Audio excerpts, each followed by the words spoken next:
Assalamualaikum Saleh dan Saleha. Hari ini kembali lagi belajar bersama Mr. Fikri. How are you today? Gimana kabar kalian hari ini? I hope you are in good condition. Semoga kalian dalam keadaan baik ya. Oke, tujuan pembelajaran hari ini adalah siswa mampu menemukan informasi dalam teks. Kemudian siswa mampu menyampaikan informasi baru melalui peta pikiran. Kemudian siswa dapat melaksanakan sikap toleransi. Dan yang terakhir, siswa mampu mengetahui arti toleransi. Oke, let's start our lesson. Let's say basmalah together. Bismillahirrahmanirrahim.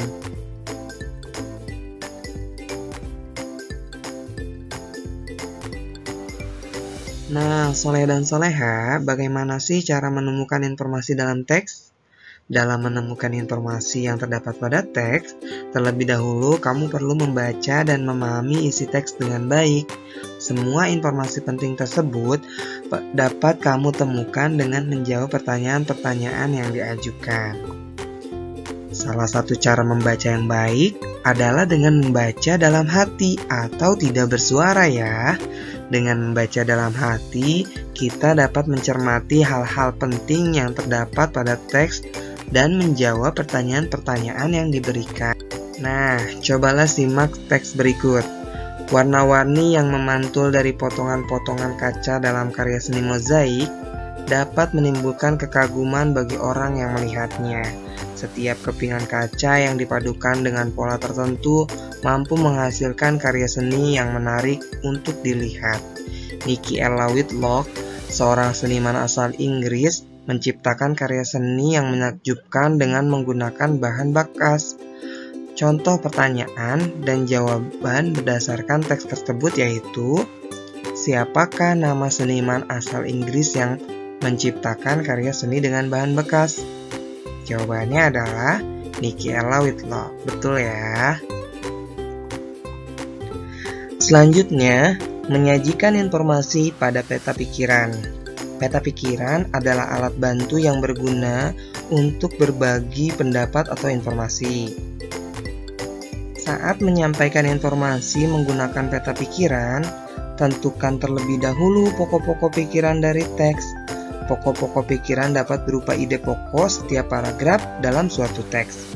Setelah menentukan ide pokok setiap paragraf, kamu dapat menuliskan pokok-pokok pikiran tersebut ke dalam suatu bagan peta pikiran. Nah, di sini kita bisa lihat contoh membuat peta pikiran. Di tengah-tengah terdapat bagan judul teks. Dan di samping kiri ataupun kanan terdapat juga bagan-bagan dari pokok-pokok pikiran paragrafnya.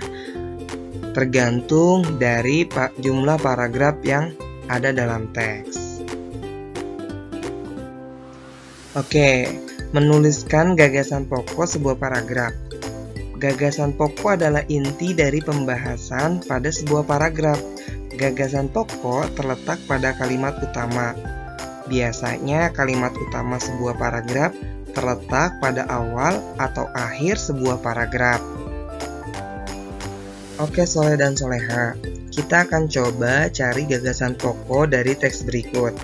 Dugderan adalah tradisi budaya khas Semarang yang telah diadakan sejak tahun 1881, di mana dugderan adalah salah satu cara mencurahkan rasa rindu mereka pada bulan Ramadan atau bulan 1000 berkah. Biasanya tradisi ini diselenggarakan 1-2 minggu sebelum bulan Ramadan. Tradisi ini biasanya diawali dengan adanya pesta rakyat, maka akan dilanjut dengan acara dugderan yang diawali oleh acara karnaval yang terdiri dari pasukan merah putih, barisan para pelajar, barisan putri bunga, aneka mobil hias, pasukan berkuda, kereta kencana, drum band khas Semarang. Nah, pada teks tersebut kita bisa mengetahui gagasan pokoknya, yaitu dugderan adalah salah satu cara mencurahkan rasa rindu mereka pada bulan Ramadan. Nah, bagaimana cara mengetahui gagasan pokok ini?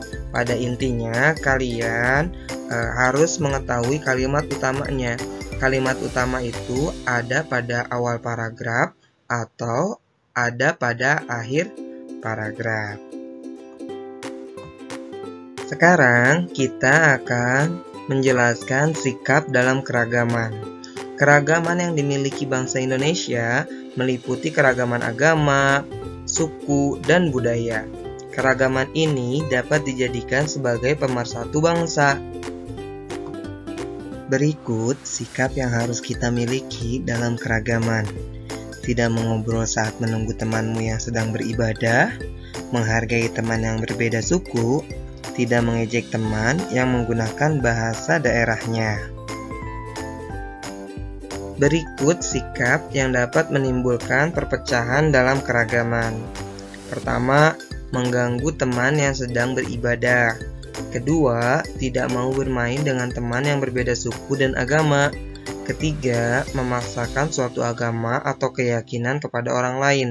Keempat, lebih menyukai budaya asing daripada budaya bangsa sendiri. Kelima, tidak menghormati dan tidak mau bekerja sama dengan warga yang berbeda suku dan agama. Menjelaskan sikap toleransi dalam keragaman. Toleransi adalah sikap saling menghormati antar sesama manusia. Sikap toleransi dapat mempererat hubungan dalam bermasyarakat. Sikap toleransi dalam keberagaman diharapkan dapat menjaga persatuan dan kesatuan bangsa. Berikut bentuk-bentuk toleransi dalam keragaman di Indonesia.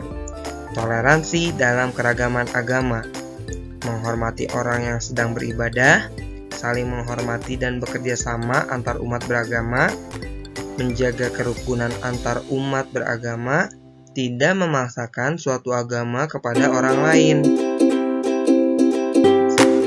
Ada toleransi dalam keragaman suku bangsa, saling menghormati antar suku, berteman tanpa membedakan suku dan ras, mengembangkan rasa persatuan dan cinta tanah air. Selanjutnya ada toleransi dalam keragaman budaya, tidak mengejek budaya dari daerah lain, mau mempelajari budaya dari daerah lain, bangga terhadap budaya sendiri, melestarikan budaya daerah agar tetap lestari. Menjelaskan penerapan sikap toleransi dalam keragaman. Penerapan sikap toleransi di lingkungan sekitar antara lain sebagai berikut: menghargai perbedaan antar anggota keluarga, membantu ibu merapikan rumah, bermain dengan teman tanpa membedakan suku dan agama. Belajar bersama adik atau kakak, menghormati teman yang sedang beribadah, melaksanakan tugas piket dengan baik, bertutur kata dengan sikap santun antar sesama, menyapa dengan santun saat bertemu tetangga, menghormati pendapat orang lain ketika berdiskusi, menaati peraturan yang ada baik di rumah, sekolah, maupun di lingkungan masyarakat. Kesimpulan materi hari ini, salah satu cara menemukan informasi pada teks adalah membaca dan memahami isi teks dengan baik, serta dapat menjawab pertanyaan-pertanyaan yang diajukan. Peta pikiran dapat dibuat dari ide pokok paragraf yang dituangkan ke dalam sebuah bagan-bagan. Keragaman yang dimiliki Indonesia dibagi menjadi 3, keragaman agama, keragaman suku, dan keragaman budaya. Oke, soleh dan soleha, setelah tadi kita belajar tentang keragaman, ayat yang berkaitannya adalah Quran Surat Al-Hujurat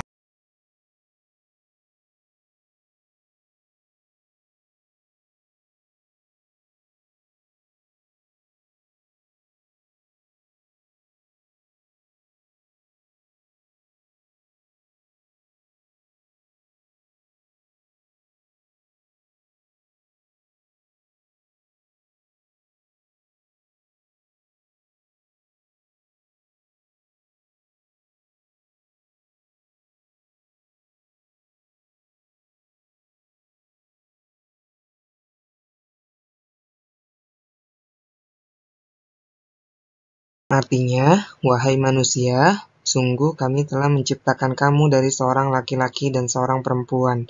Kemudian kami jadikan kamu berbangsa-bangsa dan bersuku-suku agar kamu saling mengenal. Sesungguhnya yang paling mulia di antara kamu di sisi Allah ialah orang yang paling bertakwa.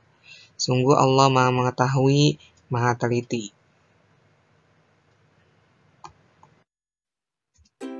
Oke, soleh dan soleha, pembelajaran kali ini sudah kita pelajari bersama. Semoga kalian bisa pahami materi ini dengan baik ya. Kita tutup pertemuan kita kali ini dengan mengucapkan hamdalah bersama-sama.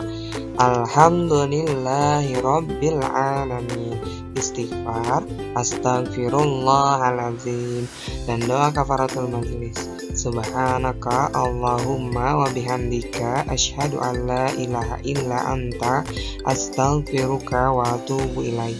Billahi taufiq wal hidayah. Wassalamualaikum warahmatullahi wabarakatuh.